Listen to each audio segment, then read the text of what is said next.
consigo, assim, lembrar exatamente de como a Kaline era sem a arte, porque eu faço teatro e música desde muito pequena. Eu comecei cantando na igreja e depois, e na escola, eu sempre fazia as apresentações das datas comemorativas, do Dia dos Pais, e nos desfiles, né, cívicos, eu sempre participava. Então, eu sempre realmente estive nessa. Então, não tem um momento da minha vida em que eu não estive envolvida com a arte, né? E foi uma coisa meio assim, que não foi uma escolha. Algo que eu sempre fiz, que eu acho que eu nasci para fazer isso mesmo. E não tem assim não tem um determinado, uma data de quando eu comecei. Eu sempre estive fazendo canto coral e teatro, as duas coisas juntas. E aí o teatro era algo que eu gostaria de fazer por formação, mas em Boa Vista não tinha, aliás, ainda não tem, né, ensino superior e cursos, mesmo que livres, mas de um período mais longo na área de teatro. E aí quando fiz 15 anos, eu tive a oportunidade de morar em uma outra cidade, que foi aonde eu comecei a estudar, de fato, essa linguagem das artes cênicas, né? Mas sempre entendendo que teatro é uma linguagem múltipla, no sentido de que trabalham várias linguagens dentro dela. Então, cantar era preciso para eu fazer o teatro que eu gostaria de fazer, que eu estava me propondo a fazer. Dançar também era uma outra linguagem que era necessária dentro do que eu queria fazer no teatro. Sem falar nas artes visuais, com a cenografia, com o figurino, né? São muitas coisas dentro de uma. Eu acho que isso foi o que mais me encantou, a literatura dentro da dramaturgia, da escrita das peças de teatro, né? Então, acho que realmente o que me encanta no teatro é essa possibilidade de você poder fazer várias coisas ali dentro daquela linguagem. Então, em 2001, eu terminei meu curso em Brasília, voltei para Boa Vista. E quando eu cheguei aqui, tinha um outro ator e diretor teatral também chegando na cidade, né? Eu, na verdade, estava voltando e ele estava chegando, que é o Renato Barbosa. E aí, nesse ano, o Sesc convidou a gente para fazer uma leitura dramatizada, que é uma leitura de textos de teatro, sem precisar necessariamente da encenação, porque você lê, né? E aí, o Renato me convidou para compor esse grupo. Então nós fizemos esse grupo, que chamava Grupo Desejos, para fazer essa leitura, e aí a gente fez outras encenações, outros esquetes juntos. E aí no ano seguinte o Sesc falou assim, a gente precisa de mais uma leitura. Então eu queria, Renato, que você fizesse com o grupo uma leitura e a Kaline fizesse uma outra leitura, dirigisse uma outra leitura. E aí a gente só tinha um grupo. E aí a gente precisou dividir, então o Renato ficou com esse grupo, que era o Grupo Desejos, e eu fui garimpar, então, pessoas nas escolas. Tanto que o grupo surgiu, assim, 9 anos, 10 anos, 12 anos, assim, crianças, né, e pré-adolescentes, porque eu fui nas escolas fazer essa seleção. E é assim que surgiu o Grupo Criarte. Muitos deles estão até hoje, nós vamos fazer 25 anos em 2026, e muitos deles estão até hoje, desde o início. Outros foram morar em outras cidades, casaram, né, e seguiram, mas sempre com essa ligação, né, do grupo. Tem outras pessoas que estão ainda no grupo, mas na parte mais administrativa, na parte mais burocrática, não estão mais em cena. Inclusive as pessoas brincam muito com a gente. Criarte é porque você cria, eles entram criança, adolescência, aí ficam para sempre, até quando... E aí a brincadeira do nome Criarte, né? Então, o grupo Criarte, as pessoas que compõem ele não conseguem viver única e exclusivamente da arte, né? Então todos nós temos outros trabalhos, outros tipos de renda, né? Fixa. Então, de forma que com o tempo vai passando, você vai tendo mais responsabilidades e aí você vai ficando com um tempo mais curto, né, para realizar as atividades. Então chegou um momento que a gente precisava ampliar para novas pessoas virem colaborar no grupo. E aí a gente abriu um teste, uma seleção, uma oficina para selecionar novos atores e pessoas, mesmo que não quisessem estar em cena, para poder vir participar com a gente do grupo. E foi aí que a gente teve a grata surpresa do Ian aparecer. E isso é muito, muito, muito bom no grupo, porque além dele ser muito dedicado e não ficar naquela posição de ser mandado fazer algo, ou, sabe, é uma pessoa que ele tem atitude. Então, além disso, ele é uma pessoa que não se limita. Então, se você falar assim, é que eu falei agora pra ele, eu quero que você aprenda uma gaita. Você toca alguma coisa? Não toco, mas eu queria que você tocasse. Vou aprender.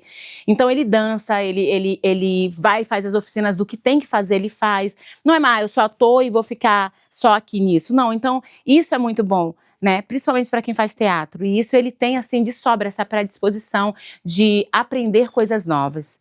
Quando veio a proposta do Pontão, né, de reunir esses jovens, eu também coloquei no grupo. E aí tinham outros jovens também com disponibilidade.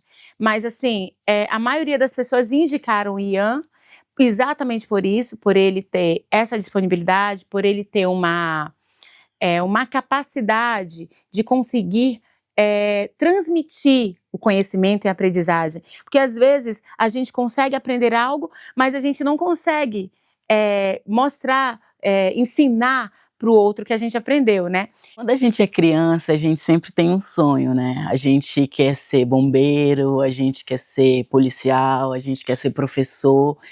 E desde criança, eu sentia no meu coração que eu queria ser artista. Era algo genuíno mesmo que vinha dentro de mim. E aí, só que eu nunca tive a oportunidade de fazer teatro na prática, ou então de dançar, ou então de cantar, de me envolver com isso, principalmente por falta de oportunidade mesmo. E aí, quando eu fiz 15 anos, que não faz muito tempo, eu tinha aula à noite, na segunda, na quarta e na sexta. E aí eu só tinha livre terça e quinta à noite. E aí o Sesc anunciou um curso livre de teatro, com taxa única de R$ 50. E a professora era justamente a Kaline Barroso. E aí eu juntei meus R$ 50, chamei minha mãe para ir lá no Sesc, me inscrevi. E tá, mas eu não contei para minha tia, que é com quem eu moro, que é quem mora comigo. E aí chegou no dia do curso, que era uma terça-feira, era dia 25 de julho. Eu fui a primeira a chegar, e aí a Kaline estava sentada assim no palco com um macacão jeans, lendo algum texto, e aí eu sentei na primeira fileira. Ela falou: tá fazendo o que aqui, menino? Quer fazer o que com teatro? E aí eu ri, e aí a minha tia me ligou. Ela perguntou: tá onde? Aí eu falei: tô na aula de teatro. Ela: o quê? Eu: tô na aula de teatro. Ela: o quê? Tô na aula de teatro. E ela: vem pra casa agora. E aí ela me disse um monte, nunca gostou de teatro, e aí, enfim. Aí eu falei: tá bom, eu vou me desmatricular, mas deixa eu fazer primeiro essa aula. E aí, naquele dia eu fui mordida pelo bichinho do teatro e desde então eu nunca mais parei, não saí da aula, muito pelo contrário, continuei em outras, fiz outras, procurei coisas novas. Então, assim, eu acho que é muito daquilo que é pra você te encontra, sabe? Porque eu tinha tudo pra não fazer teatro, tinha tudo mesmo. Inclusive incentivo contrário pra não fazer teatro. Mas eu fui lá, quis, fiz, e hoje eu sou apaixonada pelo que eu faço. A experiência na comunidade da Lilian, em específico, foi muito especial, porque, assim, além de ser um dia de vivência entre todos os agentes, foi algo que eu nunca tinha feito, né? Então, assim, por mais que a gente tenha aquele contato, porque, querendo ou não, Boa Vista, Roraima, é um estado indígena, né? Então, mas conhecer isso mais a fundo, participar disso, ver o projeto da Lilian, de dança parixara, foi muito legal, foi muito interessante. Então, acho assim que São por essas e outras coisas que o trabalho do Pontão se justifica, entende? São por trabalhos como esse que a gente vê o quão é necessário a gente inserir essa diferença de agentes. Antes de entrar no Pontão, eu tinha uma noção básica do que era ser um agente de cultura, do que classificava, do Pontão, mas foi só estando ativamente aqui dentro que eu pude entender melhor sobre agente de cultura, sobre quem era, sobre pontões, sobre o trabalho realizado pelo Pontão de Cultura, pelos outros pontos. E assim, acho que a minha perspectiva mudou muito pelo porquê de se fazer, de se trabalhar com pontos de cultura, pelo porquê de um ponto de cultura existir. Então eu acho que a gente aprende muito da necessidade que tem de se desenvolver, de se espalhar, de se fomentar cultura dentro do Estado. A partir do circuito que o Pontão promoveu entre os agentes, a minha vivência foi no Usina Cultural, que também é um ponto de cultura. Nesse dia, eles estavam se preparando para sair num circuito pela Amazônia com o Gota dos Saberes, que para mim é um espetáculo lindo, maravilhoso, e aí a gente aprendeu bastante sobre o espetáculo, tanto quanto musicalização. A Silmara deu uma aula pra gente, deu um workshop de musicalização, de aquecimento vocal, a gente conheceu mais sobre o espaço, sobre a história do Usina, e assim, foi muito bacana conhecer a história de outro grupo, conhecer a formação, conhecer o trabalho de outro grupo, de outro ponto de vista, porque eu já conhecia pelo espetáculo, né? Pelos espetáculos, pelas apresentações, mas foi muito bacana conhecer outro lado do Usina.